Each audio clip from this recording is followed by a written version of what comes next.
Welcome to the Tech Egg. Don't get scrambled. Enjoy the video. In this video, I will explain how to make dry pho. First, gather your ingredients, including flat rice noodles, your choice of protein like thinly sliced beef or chicken, and fresh herbs. Next, prepare a flavorful sauce that will coat every strand of noodle and piece of meat. This method ensures a delightful, savory experience without the traditional broth, offering a wonderful alternative for a quick and satisfying meal.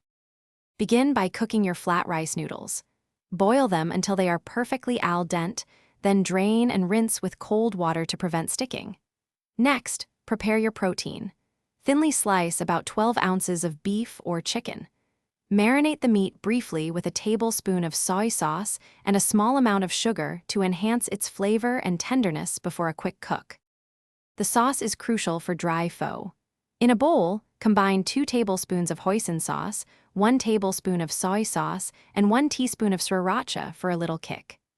Add 1 teaspoon of sugar and 1/4 cup of water, then whisk everything together until smooth. This creates a balanced, savory, and slightly sweet sauce that truly defines the dish. Now for the best part, assembly. Place your perfectly cooked noodles into a serving bowl. Arrange the cooked, marinated meat on top.